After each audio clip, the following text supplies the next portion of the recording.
Seja muito bem-vindo, seja muito bem-vinda a mais um encontro aqui do nosso Crisma. Bom, esse vídeo aqui, ele está sendo gravado um pouco depois de toda essas sequências de vídeos que eu gravei aqui dos nossos encontros, mas foi um vídeo muito pertinente, muito importante, que eu me senti chamado a gravar, porque nesse encontro nós vamos fazer a parte 2 do que seria aquele primeiro encontro em que nós falamos sobre a missa. E existem muitas informações, principalmente relacionadas ao nosso comportamento na Santa Missa, que até pouco tempo eu não sabia, e que eu acredito que muitos de vocês talvez não saibam, porque a maioria dos católicos não tem clareza sobre essas informações que eu vou trazer aqui hoje para você.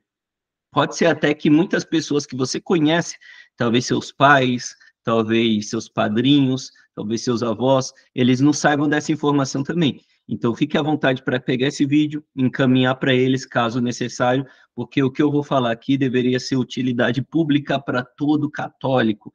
São coisas muito importantes sobre a nossa fé e hoje, nesse nosso encontro, especificamente sobre a Santa Missa.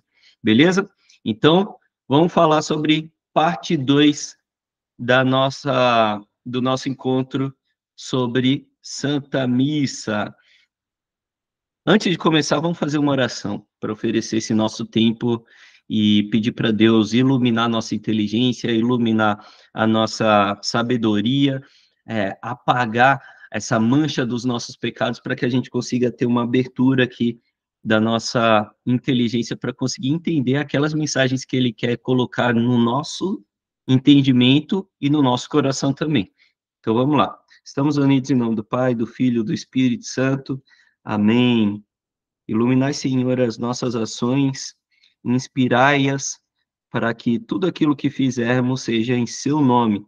Tudo comece em vós e termine em vós.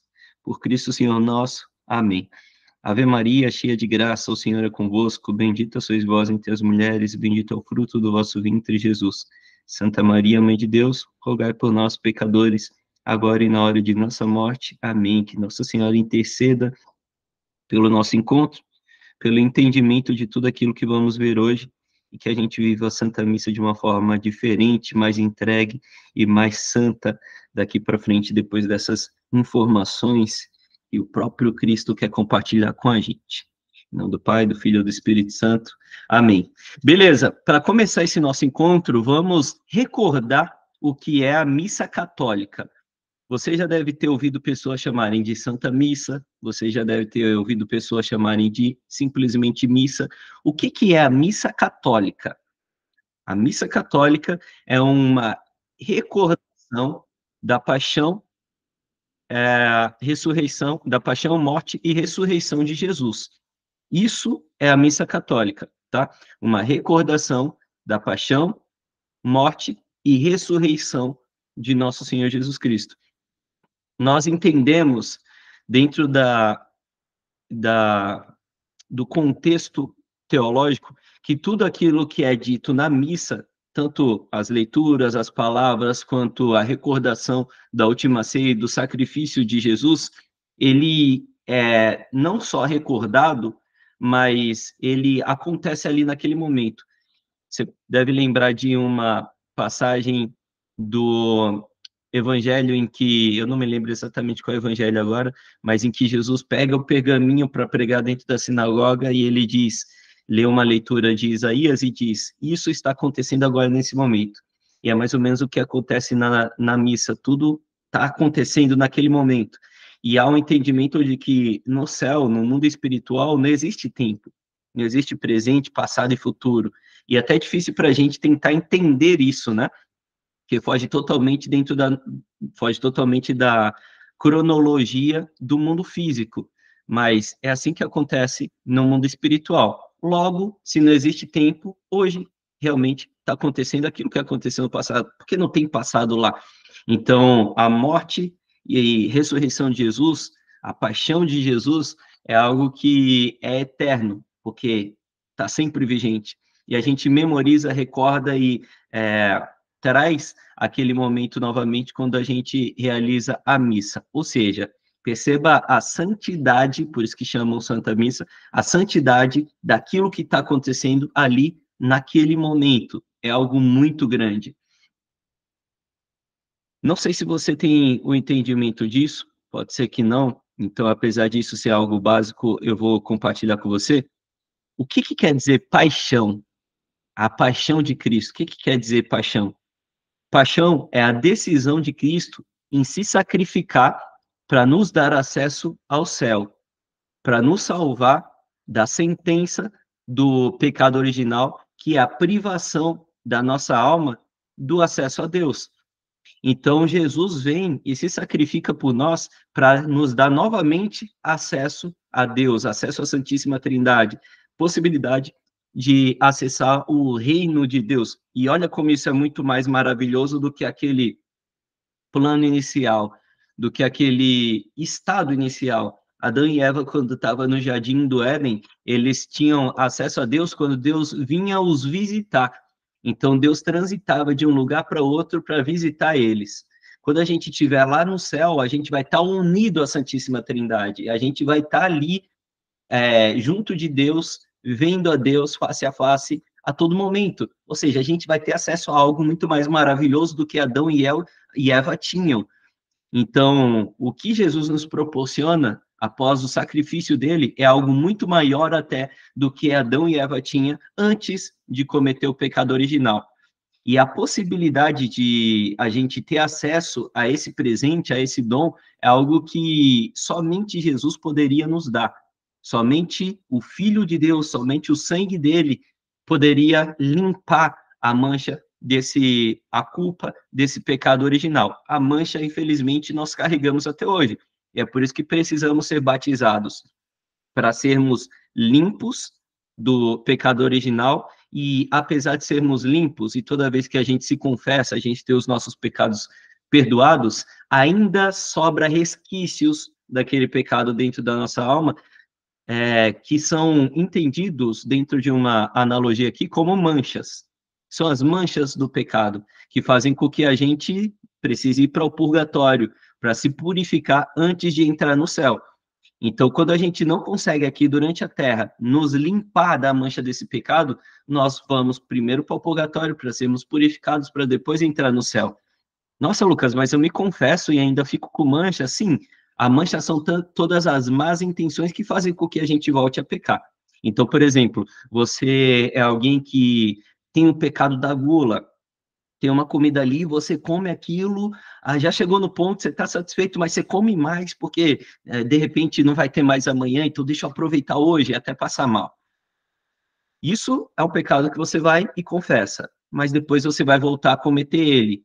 Se você tem essa intenção, essa inclinação para o pecado da gula, depois você vai voltar a cometer ele. E você percebe que você comete, depois até se arrepende, mas é algo que você tem tanta tendência a cometer esse pecado que você volta a fazê-lo, mesmo sabendo que é errado, mesmo tendo confessado. Ou seja, se existe essa inclinação, existe uma mancha. Essa mancha é justamente a mancha que precisará ser purgada no purgatório, entendeu? Então, essas manchas que levam a gente a ter inclinações para o pecado são coisas que podemos, sim, nos purificar aqui durante a terra, e esse é o caminho da santidade, encontrar formas de nos estarmos cada vez mais preparados para diminuir essas inclinações dos nossos pecados de estimação, deixar de cometê-los, se inclinar cada vez mais à intimidade com Deus. Tudo isso é o que a gente chama de santidade. Tudo isso é a jornada dos santos. E deve ser também a nossa jornada. A jornada que vai levar a gente para longe do pecado e para próximo de Deus. Percebe o que é a santidade de fato? Mas, enfim, fecha parênteses, porque esse não é o tema da nossa reunião de hoje.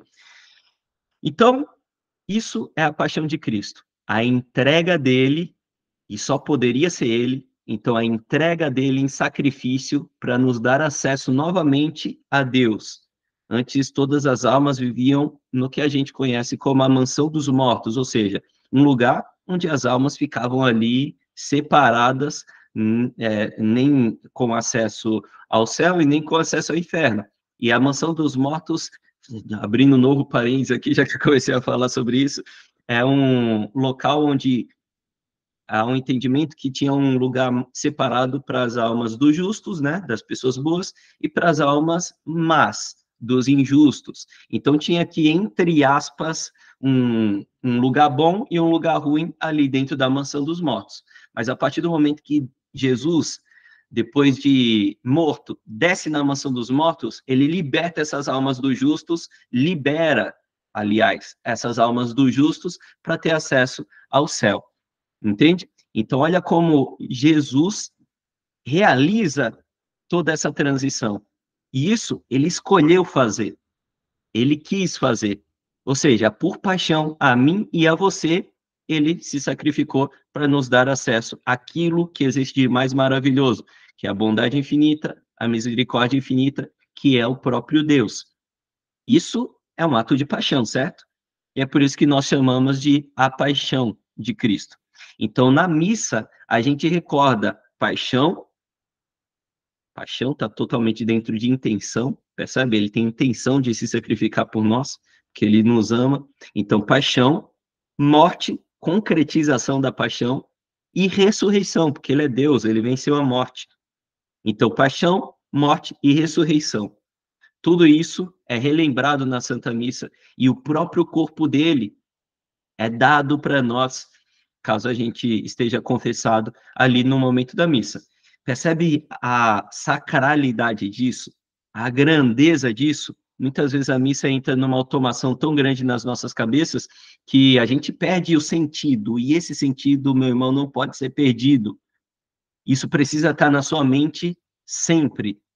Então, tome muito cuidado e guarde dentro do seu coração, em um lugar especialíssimo, essa visão da Santa Missa como algo realmente santo e especial e sagrado.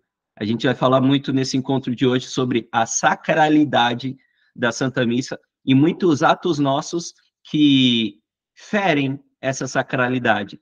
Então, por isso que eu falei que a gente iria falar muito sobre o comportamento nessa Santa Missa. E é por isso que é importante contextualizar o que é a Santa Missa antes de falar dos comportamentos. Porque senão a gente acaba não entendendo o porquê, né? Mas que bobagem, eu não posso fazer isso. Agora, entendendo o quão sagrado isso é, você vai entender o porquê não podemos fazer isso. Beleza? Então, só para contextualizar também, a Santa Missa, ela é dividida, em resumo, em duas grandes partes. Na nossa primeira aula, eu mostrei para você mais partes, né? E, se eu não me engano, 4 partes da Santa Missa, mas a gente pode resumir aqui a Santa Missa em duas grandes partes. A primeira parte é a liturgia da palavra e a segunda parte é a liturgia eucarística. O que quer dizer liturgia? Quer dizer mais ou menos rito, né? Então, o que é rito? Rito significa, eu não tenho o significado exato na cabeça agora, mas significa uma sequência de rituais, uma sequência de ações específicas dentro de uma celebração. Então, ó, algumas pessoas até olham para a missa e dizem: nossa, mas que negócio quadradinho, que negócio chato. Lá nos protestantes, o culto deles é mais alegre, eles pulam, eles rodam, e eles gritam amém, e eles gritam aleluia. Porque a nossa missa não é igual ao culto deles. Porque a nossa missa é um rito, não é um grupo de oração, não é um momento de ficar balançando e rodando, não. É um rito que nos direciona para a recordação da paixão, morte e ressurreição. Ou seja, você está percebendo que tudo está direcionado para a cruz, para o Calvário. E o que é o Calvário? É o local da morte de Jesus. Então, é como se a gente pode colocar essa imagem na nossa cabeça para nos ajudar ali a fazer uso da nossa imaginação para conseguir estar melhor dentro da missa. A gente pode visualizar o altar como a montanha em que Jesus foi morto, a montanha em que aconteceu o sacrifício. Então, nós estamos diante do local onde Jesus, daqui a pouco, vai ser morto. Então, olha o quanto existe um momento ali de adoração, certa tristeza, porque aquele que é o mais sagrado que já pisou nessa terra, daqui a pouco vai ser morto ali naquele local, de forma totalmente injusta. Olha só o momento que estamos vivendo na Santa Missa. E antes disso acontecer, porque isso acontece aqui na liturgia eucarística, a gente tem a liturgia da palavra.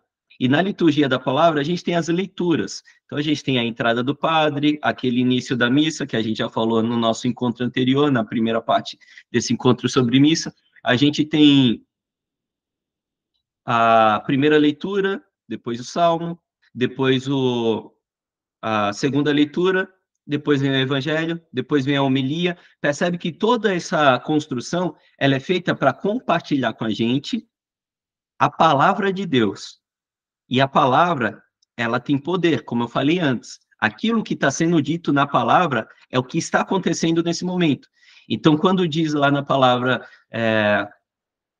o semeador saiu a semear e jogou sementes à beira do caminho que secaram porque estavam expostas ao sol. Então, aquilo que está sendo dito está acontecendo. Hoje, no mundo que vivemos, o semeador, que é Deus, está semeando, está jogando convites no coração de muitas pessoas e que está acontecendo exatamente aquilo. Então, essa primeira parte, a liturgia da palavra, é uma parte da missa em que a igreja nos chama para a intimidade, nos convida ali por meio da palavra de Deus, na leitura, no salmo, na homilia, no evangelho, na segunda leitura, nos chama a nos aproximar de Deus e chama aquelas pessoas que não estão próximas de Deus à conversão, para que elas se sintam chamadas a serem, a se aproximarem, assim como nós estamos sendo chamados hoje, participando da missa também, entendeu?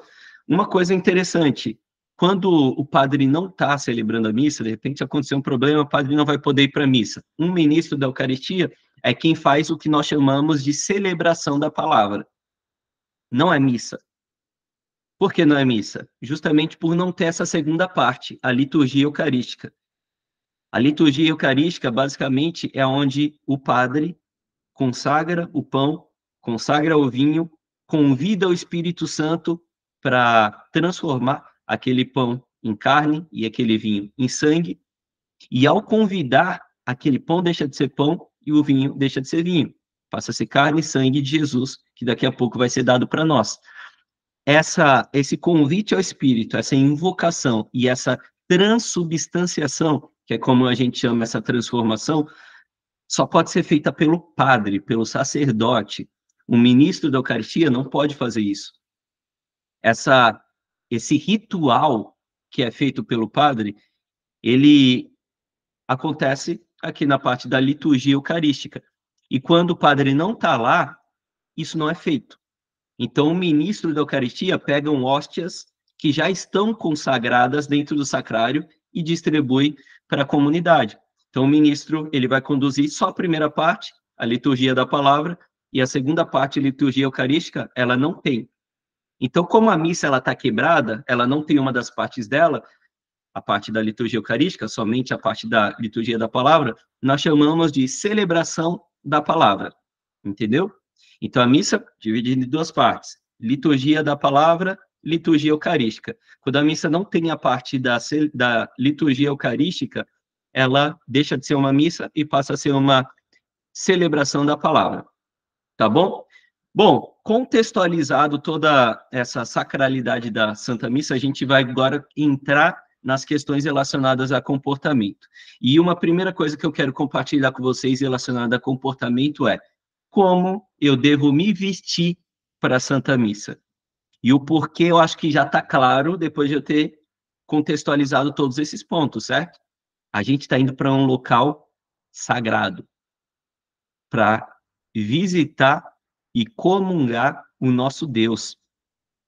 Aqui existe um exercício de fé gigantesco. Porque muitas vezes, mesmo sabendo que o Deus ele está fisicamente ali na hóstia, dentro do sacrário, mesmo sabendo disso, às vezes a gente olha para aquele sacrário enxerga ele por falta de fé, enxerga ele como se fosse um santo, uma imagem ali de Nossa Senhora que está no altar. E não é. E não é. Com todo respeito à imagem de Nossa Senhora, que muitas vezes nós rezamos o Ave Maria virado para ela, mas aquela imagem é simplesmente uma lembrança de Nossa Senhora. Aquela não é Nossa Senhora. Aquilo é gesso. Aquilo às vezes é porcelana. Aquilo não passa de uma estátua. Uma estátua extremamente piedosa, que nos lembra um santo, que nos lembra Nossa Senhora, que nos lembra, sei lá, algo que vai nos direcionar para Deus. Mas não passa de uma estátua, de um objeto. Gente, o sacrário não é isso. O sacrário não é um objeto. O sacrário não é. Ali dentro do sacrário contém o próprio Cristo. Ele está ali. Eu estou falando totalmente literal. Estou sendo literal, estou falando literalmente aqui. O próprio Cristo está ali no sacrário. Percebe a diferença entre a Eucaristia, que está dentro do sacrário, e a imagem de um santo que está ali no altar? São duas coisas extremamente diferentes. Um não contém conteúdo, simplesmente lembrança, e o outro tem conteúdo e presença. Então, quando você entra numa igreja e olha para o sacrário, você está olhando para a pessoa, a presença do próprio Cristo. E é importante entender isso. E por isso que eu disse que isso é um exercício de fé. Porque, de novo, isso entra num automático tão grande nosso, que a gente entra na igreja, faz genuflexão, entra, senta lá e fica conversando com a pessoa do lado. Por quê? A fé é pouca. E eu não te conheço. Eu não sei o tamanho da sua fé. Mas se isso acontece, está existindo uma falta de sacralidade com o próprio Jesus. E eu estou fazendo minha culpa, porque muitas vezes eu faço isso também. Não estou apontando o dedo, estou também me colocando dentro desse conjunto. Nossa fé é pouca. E precisamos ter mais fé e pedir para Jesus, para Senhor, me faça entender, me faça te ver no sacrário, sentir a sua presença no sacrário. Eu quero estar mais íntimo e mais unido ao Senhor. Levando isso em consideração, levando em consideração que quando entramos na igreja, vemos o próprio Cristo, estamos na presença dele, quando rezamos ajoelhados, é como se ele estivesse ali do lado, ele não está ali parado. Você entra na igreja, ele está ali e fica olhando para você parado, sempre daquele lugar. Ele está ali, em todo lugar. Então, quando a gente se ajoelha e reza ali junto com ele, a gente está olhando para o Cristo físico e sabendo que a presença dele está ali. Talvez do nosso lado rezando, talvez com a mão na nossa cabeça nos abençoando. Então é importante alimentar nossa fé para visualizar Jesus de fato ali, de uma forma extremamente diferente do que seria uma simples imagem. Levando isso em consideração, não preciso falar nada sobre as roupas, né? Então, a gente precisa se vestir como se fosse encontrar a pessoa mais importante das nossas vidas. Como se a gente fosse encontrar, de fato, Jesus. Imagina que Jesus voltou para a Terra.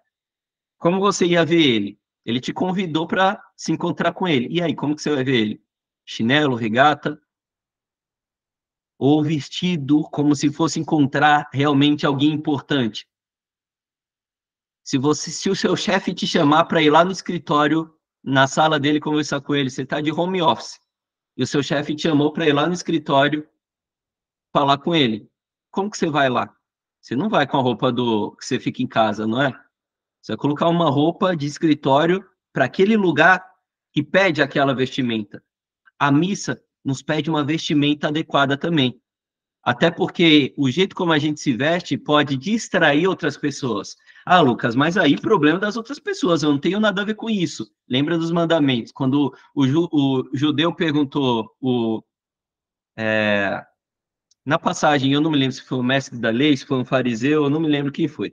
Perguntou para Jesus, mestre, quais são os mandamentos, quais são os principais mandamentos? Aí Jesus diz, amai a Deus sobre todas as coisas e ao próximo como a ti mesmo. E aí? Será que o problema é da outra pessoa ou é o nosso dever também pensar nele? Gente, não é simplesmente questão de mandamento, é questão de amor. São Paulo diz que as virtudes teologais são fé, esperança e caridade. E a caridade está acima de tudo. De nada adianta você ser a pessoa que doa todos os seus bens se não tem amor no seu coração. De nada adianta você ajudar o próximo se não tem amor no seu coração. De nada adianta você ser a pessoa que mais sabe sobre a teologia e a fé se não tem amor no seu coração. Então a caridade está acima de tudo. Precisamos ser caridosos. O que é a caridade? Amor. Caridade é igual a amor. E quando a gente pensa no jeito da gente se vestir, também para não distrair o próximo, isso é caridade com o próximo, é amor com o próximo. Mas amor primeiro a quem? A Cristo. Que eu me visto de uma forma mais adequada, porque eu vou me encontrar com Cristo. E olha como é louco. Quando nós estamos olhando para Cristo acima de todas as coisas, automaticamente nós estamos ajudando o próximo. Olha só, eu vou me vestir de uma forma adequada porque eu vou encontrar com o Senhor. Automaticamente eu estou vestido de uma forma adequada. Então não estou distraindo o próximo. Ou seja, estou sendo caridoso com o próximo. Olha como as coisas estão unidas, nada é separado. Nada é separado. Então a forma como a gente se veste é muito importante. Homens, calça sempre, e camisa, de preferência não uma camisa apertadinha, mostrando o muque, não uma camisa curta, mostrando a sua barriga, mostrando seu umbigo. Então, se vista de uma forma adequada. Isso que quer dizer adequado. E, às vezes, tem gente que sente muito calor e se sente incomodado com calça, e eu sei, realmente é incômodo. Eu sou um desses. Eu não gosto de ficar vestindo calça. E, muitas vezes, eu fico, caramba, será que não dá para ir de bermuda? Será mesmo? Mas é um sacrifício que precisamos fazer por aquele que merece o nosso sacrifício. Ou eu estou errado? Ele merece o nosso sacrifício, não merece? Ele merece 1 hora e meia de calça. Não merece? Por que não? E esse sacrifício, às vezes, pode ir até além. É muito importante a gente entender, como católicos, que nossas orações colaboram para a libertação das almas do purgatório. As almas do purgatório cumprem uma sentença que, pelas nossas orações, pode ser abreviada e ela acessar o céu. Então, a gente pode fazer oração às almas do purgatório quando a gente oferece coisas que nos incomodam. Então, por exemplo, eu odeio lavar louça. E eu coloco no meu coração, eu vou lavar essa louça, Senhor, e eu ofereço esse sacrifício, porque para mim é um sacrifício fazer aquilo, eu ofereço esse sacrifício pela salvação das almas do purgatório. De alguma forma, por mais bobinho que aquela ação seja, eu estou colaborando com as almas do purgatório, ou pelo menos uma alma do purgatório, e diminuindo o tempo de sofrimento dela ali, e de acesso dela, aumentando a rapidez com que ela vai acessar o céu. E, galera, só está no céu quem é santo. É por isso que a gente precisa se purificar no purgatório. Para quando, se a gente não morre em estado de santidade, a gente ser purificado e ter a nossa alma santificada para aí sim acessar o céu. Ou seja, só está no céu quem é santo. Logo, quando uma alma é liberta do purgatório e acessa o céu, aquela alma passa a ser santa. E se essa alma acessou o purgatório por conta também da sua oração, você acha que essa alma não vai interceder por você? Então, no final das contas, é vantajoso para mim também e para você rezar e fazer sacrifícios pelas almas do purgatório. Então, entende? Quando a gente oferece todas as coisas e os nossos sofrimentos e os nossos sacrifícios para as almas do purgatório, a gente está ajudando eles, a gente está se ajudando e a gente está nos direcionando mais a Jesus. Então, colocar uma calça para ir para a missa, mesmo que seja um sacrifício para você, olha a quantidade de coisas boas que podem gerar.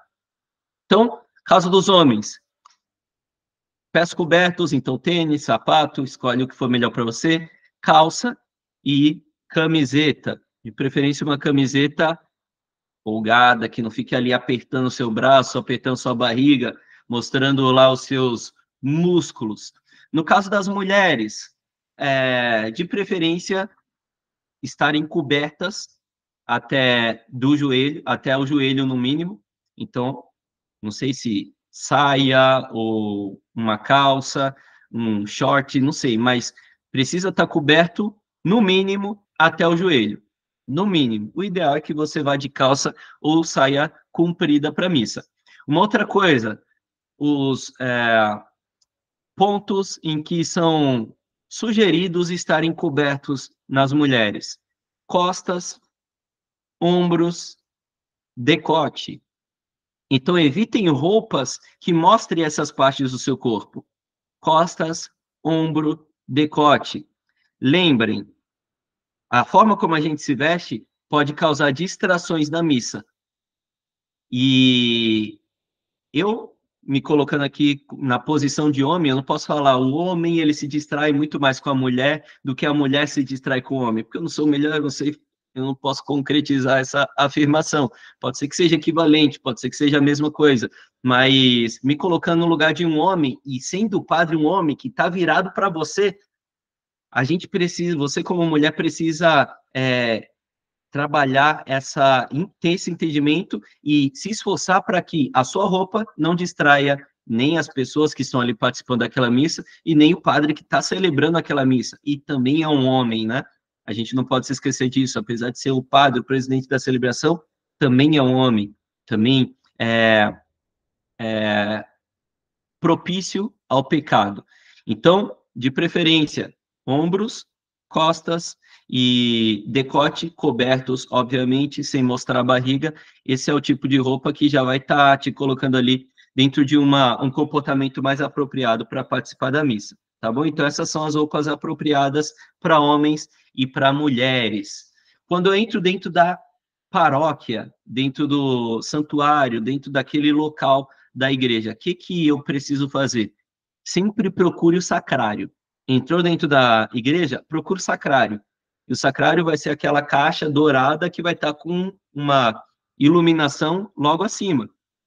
E aquela iluminação quer dizer, Jesus, ele está vivo, está aqui. Então, quando você entrar, direciona o seu olhar, procura e faz a ginoflexão, que é aquele oh meu Deus, você se ajoelha ali parcialmente para fazer uma reverência.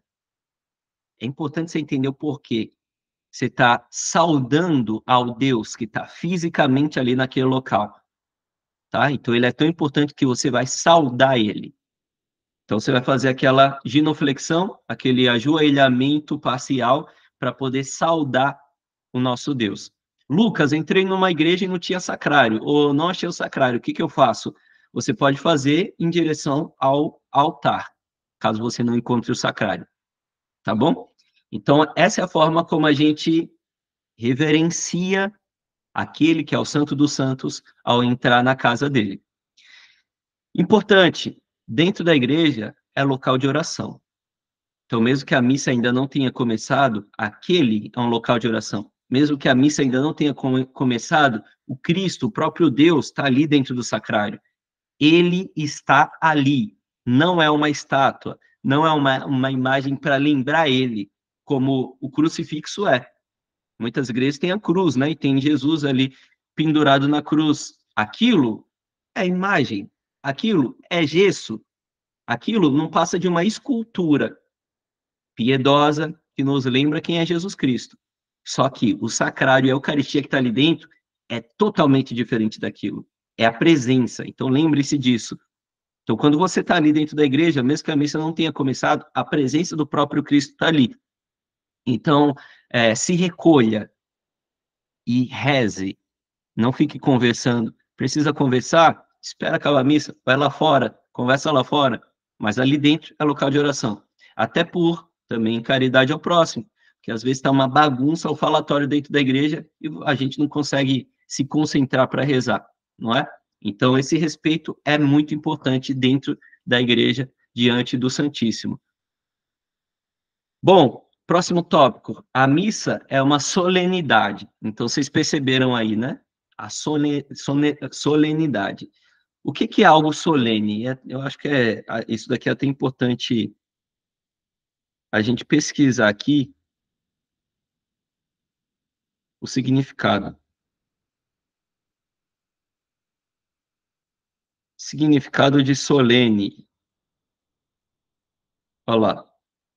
Significado: feito com aparato e pompa, grave, majestoso, que infunde respeito, enfático, feito com todos os requisitos necessários para ser legal.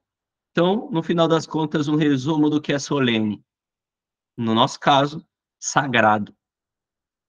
Então, a missa é uma solenidade, é uma comemoração de algo sagrado.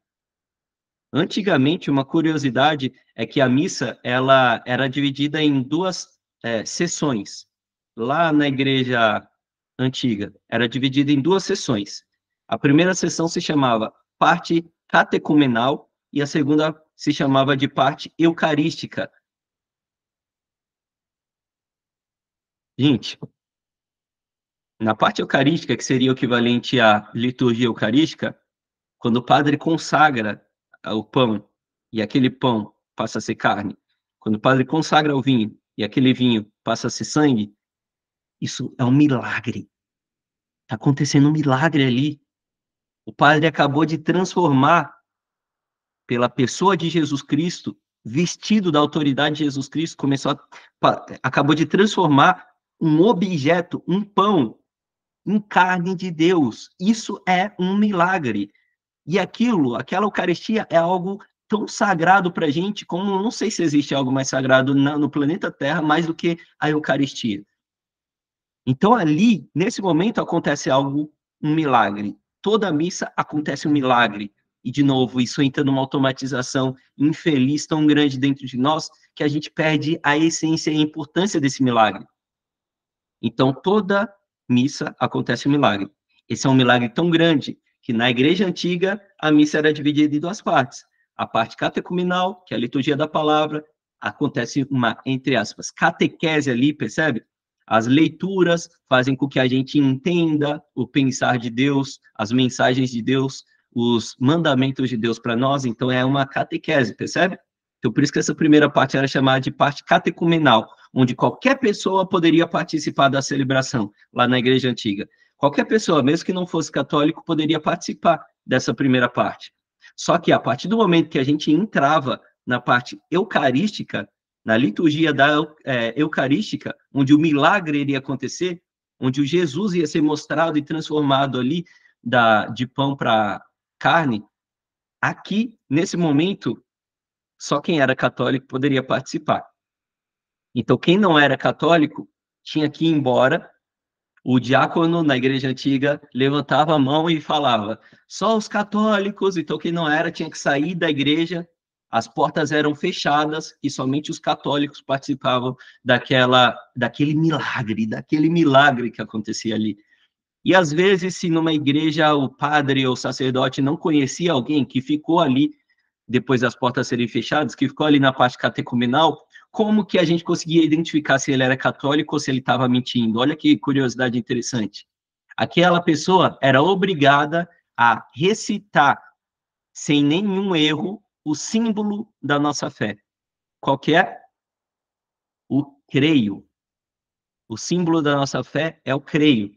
Então, para confirmar que ela era católica, ela precisava recitar o creio. Creio em Deus Pai Todo-Poderoso, Criador do céu e da terra. O creio, como a gente já viu nos nossos encontros, é a composição e o resumo de todos os dogmas da igreja, de tudo aquilo que são os direcionadores para a nossa salvação, dos dogmas mais importantes da igreja católica. Ou seja, se eu sabia na igreja antiga recitar tudo aquilo por meio dessa oração, por meio do creio, tudo aquilo que é mais importante para a Igreja Católica, eu estou confirmando que eu sou um católico. E hoje nós rezamos o creio justamente nessa transição da liturgia eucarística da liturgia da palavra para a liturgia eucarística, não é? Toda missa a gente recita o creio. Então entenda, quando você está recitando o creio, você está confirmando: eu sou católico. Então preste atenção no que você está falando. Preste atenção na sacralidade. Olha como é um ritual, percebe? Nada é por acaso. O padre não senta com os ministros lá antes da missa e fala: e aí, o que a gente vai falar hoje? Não, tudo está bem estruturado, é um rito. Por isso que a missa não é uma festa, e é um grito, não sei o quê. Não, tudo é muito bem estruturadinho para cumprir a sacralidade daquela celebração que está direcionada para memória da paixão, morte e ressurreição do próprio Cristo. Lucas, quando inventaram isso? É por isso que a Igreja Católica é linda, porque não inventamos isso. Toda essa estrutura da nossa missa qual é a palavra certa? Herança dos próprios apóstolos de Cristo. É herança, nós herdamos isso dos próprios apóstolos. A gente não inventou a missa, eles faziam a missa dessa forma. Óbvio, foram tendo algumas mudanças, por exemplo, hoje a missa é aberta para todo mundo que quiser participar do começo ao fim, mas antigamente tinha essa divisão, onde só os católicos poderiam participar da segunda parte, percebe? Mas a estrutura daquilo que nós rezamos hoje dentro da Santa Missa é a mesma estrutura que os próprios apóstolos de Cristo faziam. Olha como a nossa igreja é linda. Não tem como não se apaixonar por isso, né? Então, essa é uma curiosidade que eu quis compartilhar com você, para você entender a solenidade desse ritual sagrado que é a nossa missa. Olha como não é um oba-oba, olha como não é algo que é aleatório, e se a gente presta atenção entendendo tudo isso que eu estou compartilhando com você, nós vivemos a missa de uma forma totalmente diferente, não é?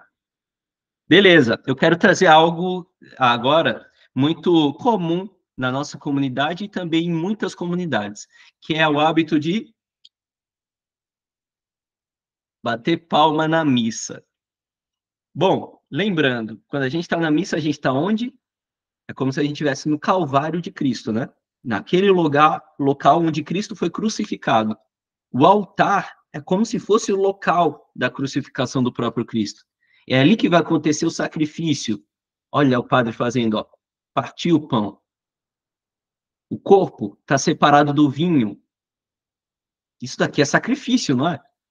Isso daqui é uma imagem, um símbolo de sacrifício. Então, ali é o local onde Jesus vai realizar a paixão dele.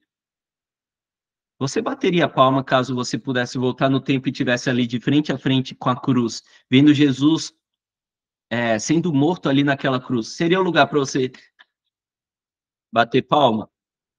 Não, né? Essa é a resposta óbvia. Eu entendo as pessoas que se sentem alegres, de repente numa música, no Glória, e quer bater palma, ou, sei lá, quando alguma coisa bonita é dita no final da missa e a pessoa bate palma. Eu entendo.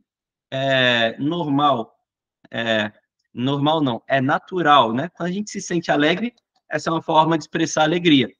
Porém, é importante a gente entender a sacralidade disso que estamos vivendo. Tem alguns pontos que eu quero trazer para falar sobre essa questão das palmas. Primeiro, é essa questão da sacralidade, como nós estamos falando até esse momento. É sagrado aquele momento. É um momento em que estamos recordando morte, estamos no Calvário, ou seja, não é conveniente bater palma. Primeiro ponto. Segundo ponto, apesar de não ser conveniente, não está escrito na lei católica que não pode bater palma na missa. Ou seja, não está escrito na lei.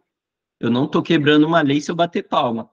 Esse é um ponto muito importante, porque a gente sabe dessa informação, que não é conveniente bater palma, mas não é por causa disso que a gente vai, opa, para todo mundo aí de bater palma. Não pode. Não é questão de não poder, porque não é uma lei. É uma questão de entendimento, percebe? E dentro da questão do entendimento, a gente acaba entrando aqui no ponto de contexto cultural. Muitas vezes, o contexto cultural daquela paróquia permite com que as pessoas batam palma. Às vezes até o padre incentiva a bater palma. Então, por exemplo, se eu estiver visitando uma outra paróquia, sei lá, eu fui viajar para o Nordeste e fui numa missa lá no Nordeste e as pessoas estão batendo palma, eu não posso, olha, me assustar porque estão batendo palma. É o contexto cultural daquelas pessoas, e eu sou só um visitante aqui. Quem sou eu para ficar julgando quem está batendo palma e quem não está? Então é importante levar isso em consideração. Terceiro ponto, orientações do padre local. Muitas vezes o padre vai educar a comunidade a não bater palma. Não batam palmas. Às vezes ele fala por quê, às vezes não fala. Muitas vezes o próprio padre bate palma. Entendeu? Então, de novo, não é lei. É conveniente que não seja feito, mas não é lei. Esses pontos, eles vão fazendo com que as palmas aconteçam ou não. Quarto ponto, orientações. Apesar de não ser lei, a gente tem algumas lei, né? A gente tem algumas orientações de papas e santos que nos orientam a não bater palma na missa. Então, se eu não me engano, o Papa, não lembro agora se é o João Paulo II ou Bento XVI, ele um dia entrou dentro da... Ou se é um Papa mais antigo. Eu não me lembro exatamente qual Papa. Mas eu lembro de uma história que um Papa um dia entrou numa igreja e as pessoas começaram a bater palma porque o padre tinha acabado de entrar ali. E aí o Papa falou, não batam palma dentro da igreja, mesmo que seja para o próprio Papa. Orientação do Papa. Não é lei, mas o líder máximo, a pedra da nossa igreja, o Papa, ele está pedindo para não fazer. Então, apesar de não ser lei, ele está falando. Santos, o Padre Pio, se eu não me engano, ele também orienta a gente a não bater palmas na missa. E eu imagino como talvez seja difícil não bater palma numa homilia do Padre Pio, um santo maravilhoso, que talvez, provavelmente, falava coisas maravilhosas na homilia dele. Então, às vezes, a gente é tocado de uma forma tão forte pelas palavras que são ditas que a gente quer expressar aquilo de alguma forma, né? A forma dos protestantes se expressarem é o aleluia, glória a Deus. Mas eu percebo que há isso é algo que eu ia falar mais para frente, mas eu vou antecipar. Eu percebo que há um valor em degustar aquela felicidade. A gente tem duas possibilidades: externalizar a felicidade ou internalizar aquela felicidade. E em uma posição de oração, a partir do momento que a gente está inclinado para numa conversa interna com Deus, essa felicidade que é internalizada, ela não fica aqui, ela é direcionada para Ele. Então, percebe? Aquela felicidade internalizo e, bum, direciono para Ele. Isso daqui é um movimento que eu percebo, e aqui é um achismo do Lucas, é o que é meu, funciona para mim, mas eu percebo que alimenta a fé e aumenta a intimidade. Então, coisas que antes a gente tornava externo, a gente passa a tornar interno e direcionar para ele. No meu caso, eu percebo isso como uma evolução da fé. Eu também era essa pessoa que, santo, santo, santo, né? Dizem todos os anjos, tinha essa música antigamente, né? E era palma para lá, palma para cá, mas essa expressão externa que eu fazia antes, cada vez mais se torna uma expressão interna, e eu percebo isso como uma evolução da minha fé. Então, tendo essas orientações do Papa, tendo essas orientações dos santos, eu, Lucas, escolho não bater mais palmas, orientado pelos próprios líderes e entendendo o que é aquele local e aquela celebração que eu estou vivendo ali naquele momento. Mesmo que eu esteja em um contexto cultural onde as pessoas batem palma, eu escolho não fazer. Então, é uma escolha minha, uma orientação que não tem lei, mas tem direcionamentos que eu acredito ser suficientes para que a gente escolha não bater as palmas. Beleza? Então, é isso que a gente pode aprender com essa questão de bater palmas na missa. Não há uma definição se pode ou não, mas há um entendimento de que é conveniente não bater palmas nas Santa Missas. Beleza? Bom, vamos lá. Ó. Somos co-celebrantes da missa. O padre, ele é sempre o presidente da missa. Ele não é simplesmente o celebrante, ele é o presidente. E o que é o presidente? O presidente é quem preside, é quem conduz, certo? Então, o padre, ele é o condutor da celebração, do ritual da Santa Missa. Então, ele é quem preside. Nós, que estamos ali na Assembleia, nós estamos co-celebrando, ou seja, celebrando junto com o padre. A gente não está assistindo a missa. Ah, vamos lá assistir a missa? Não, está errado falar isso. E essa fala corresponde ao que eu entendo que é o comportamento. Então, cuidado, se você fala isso, significa que você está se comportando ou acreditando que esse é o comportamento certo, de ir assistir a missa. Isso é perigoso. Isso diz também relação ao nosso nível de fé. Ah, Lucas, tudo você fala sobre nível de fé, Mas olha como é importante, gente. A gente, quando tem um entendimento do que é, a gente passa a explicar de uma forma diferente. Explicando de uma forma diferente, vivemos de uma forma diferente. E viver faz com que atos sejam concretizados. E fé sem obras é morta. Então, as nossas obras, os nossos frutos vão dizer a respeito de nós e da nossa fé, de quem nós somos. Então, não vamos à missa para assistir à missa. Nós vamos à missa para co-celebrar a missa, para participar, de fato, com todas as letras da paixão, morte e ressurreição do Senhor. E, de preferência, comungar Cristo, tá bom? Então, somos co-celebrantes da missa e muitas das coisas que nós fazemos é uma co-celebração, é uma participação da celebração. Ou seja, bater palma não faz sentido com o nosso papel de co-celebrantes. Não é nossa função, não é algo que deveria ser feito, é como se a gente estivesse saindo da função. Entende? Tem outras coisas que vão se encaixar dentro disso que eu vou falar nos próximos minutos. Devemos fazer a vênia todas as vezes que se menciona o nome de Jesus, de Maria, da Santíssima Trindade e do santo que esteja sendo comemorado naquele dia. Então, durante a missa, em algumas vezes, o padre vai falar por nosso Senhor Jesus Cristo, e aí a gente faz a vênia. Isso daqui que é a vênia, tá? É uma leve inclinação. Então, a gente está lá na missa, o padre falou o nome Jesus, a gente inclina. Isso faz parte de co-celebração.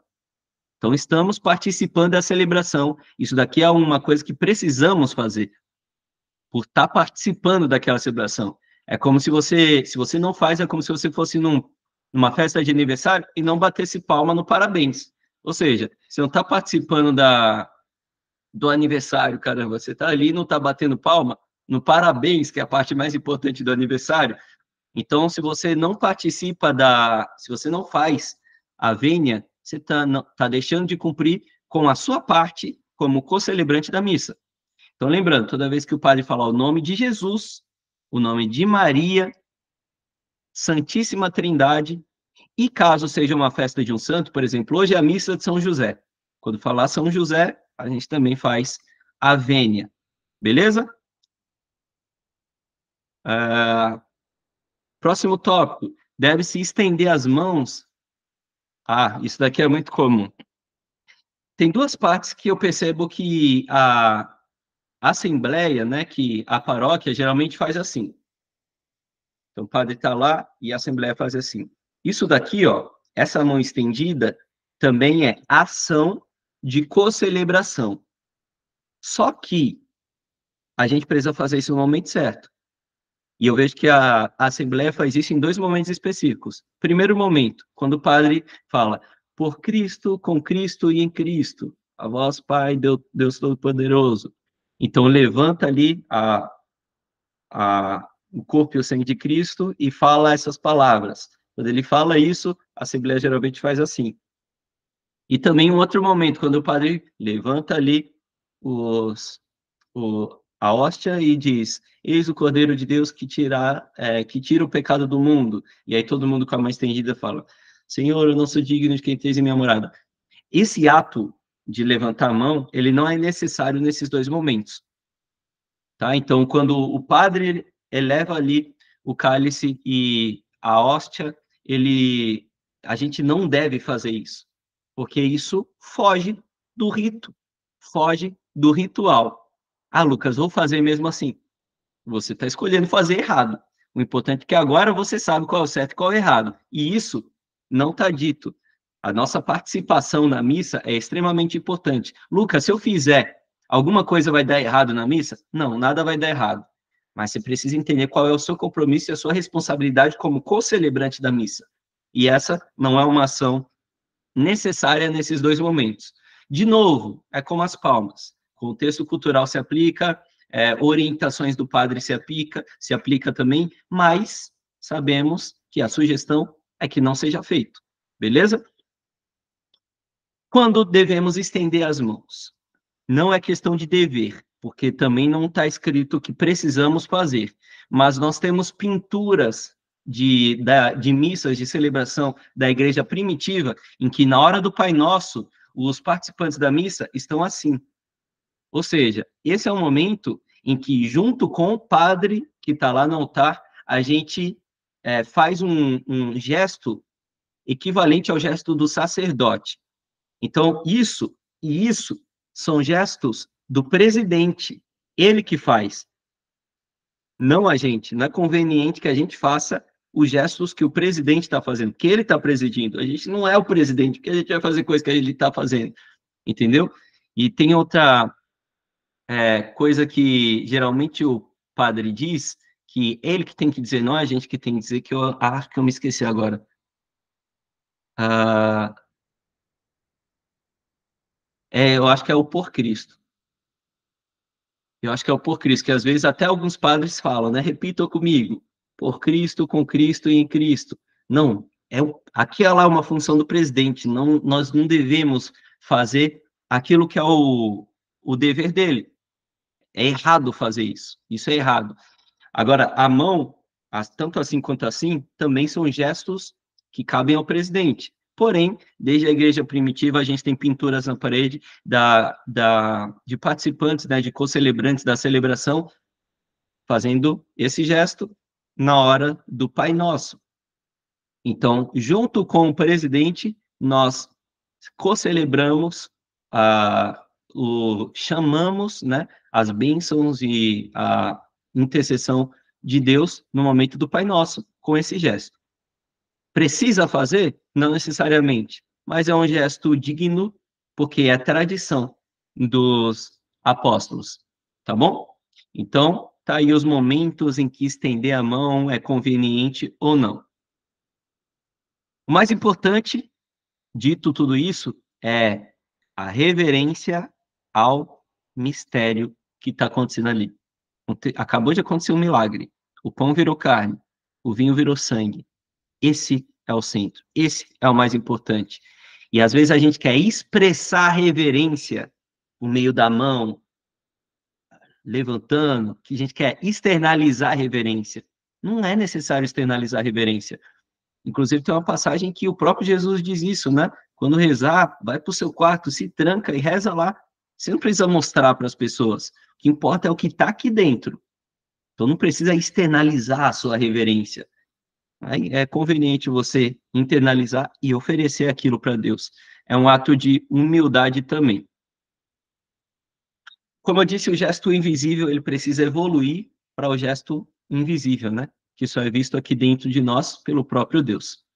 Bom, estamos finalizando aqui, nos direcionando para o final desse nosso encontro, tá? Mais algumas coisas que eu preciso dizer. Deixa eu beber uma aguinha aqui.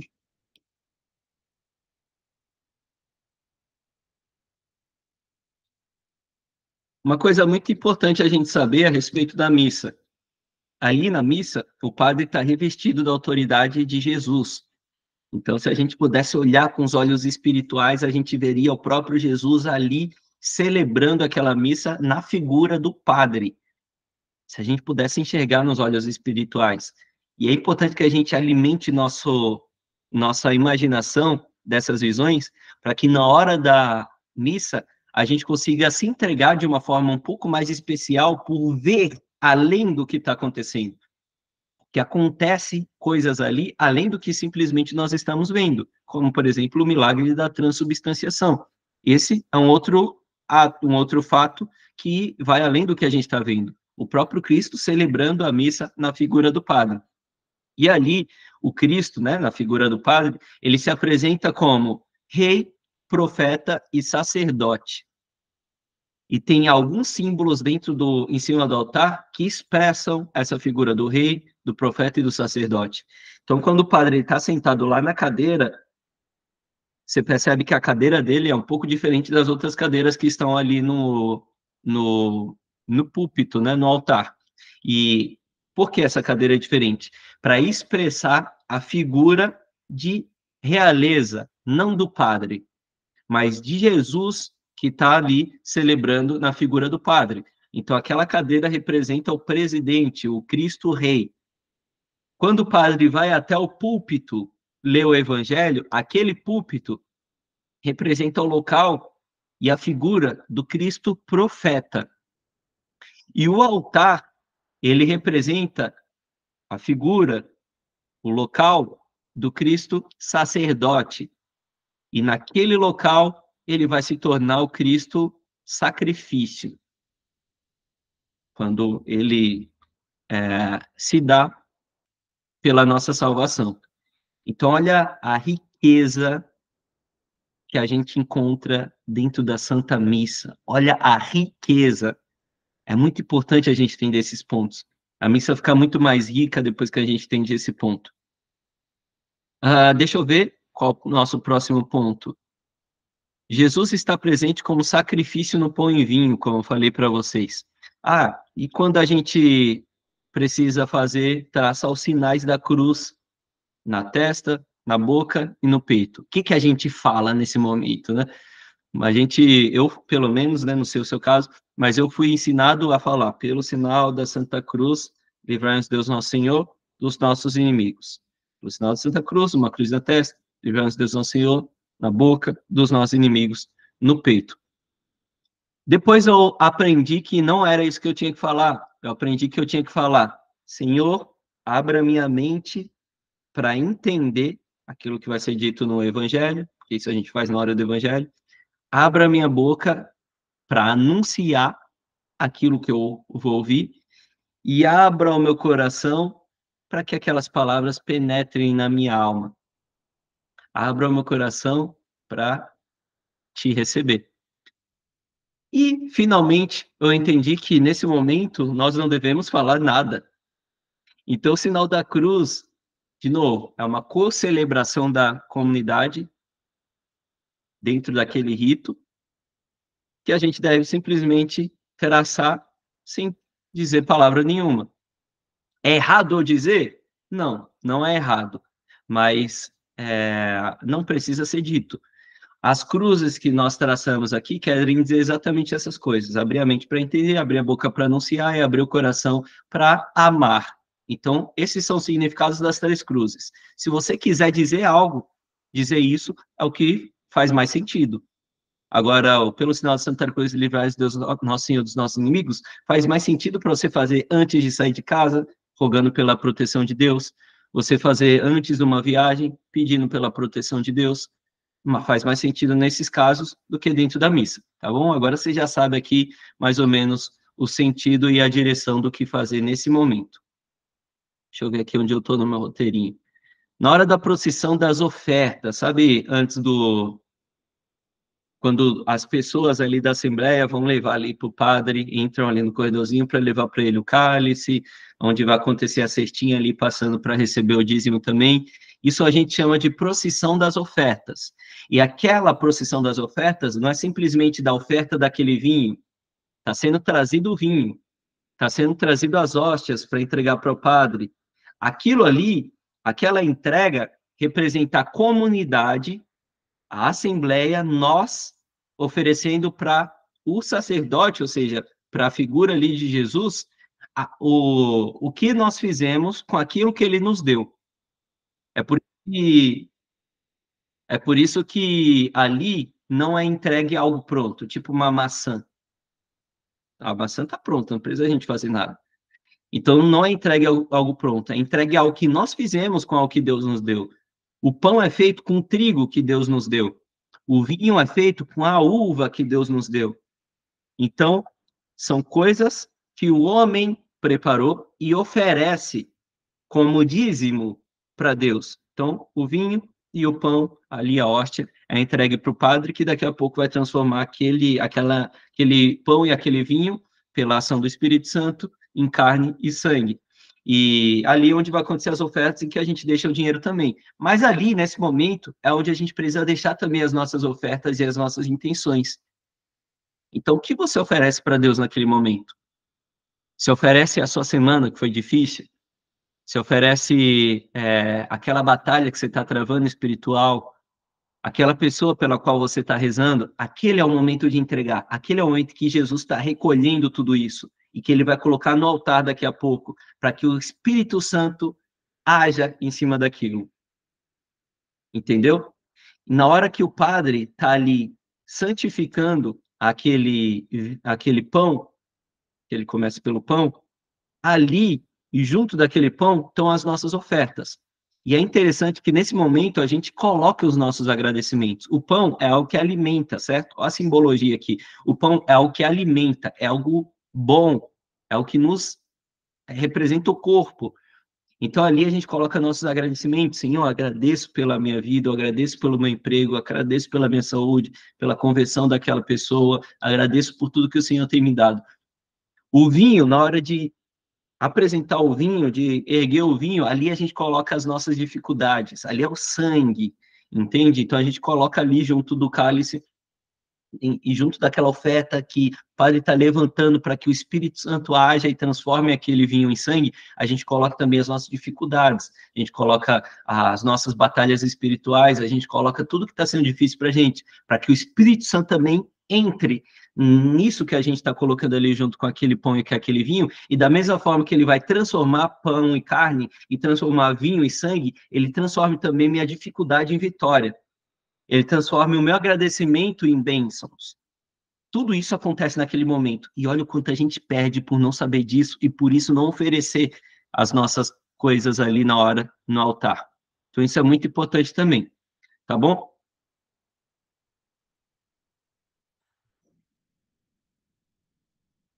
Deixa eu ver aqui qual é o meu próximo tópico.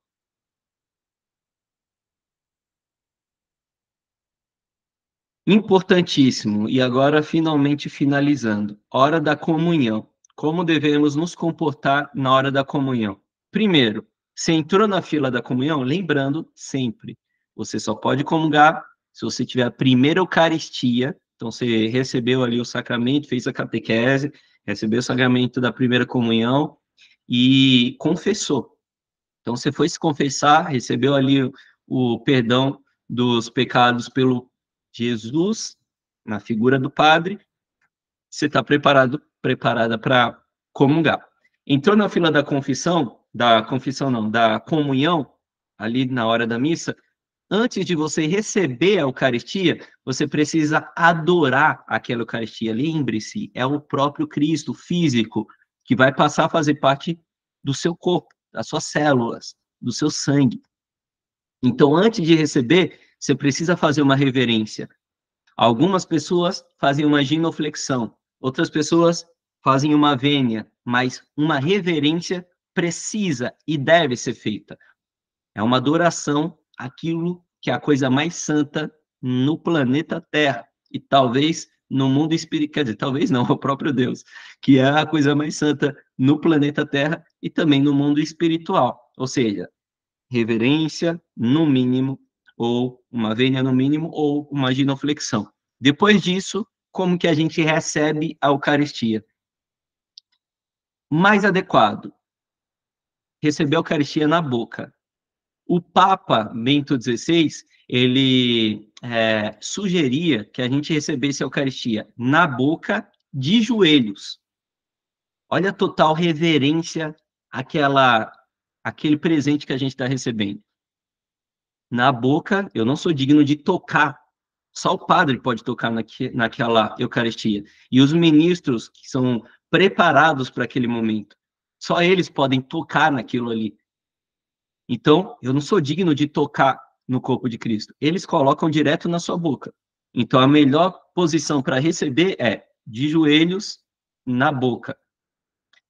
Caso você não se ajoelhe, receba na boca.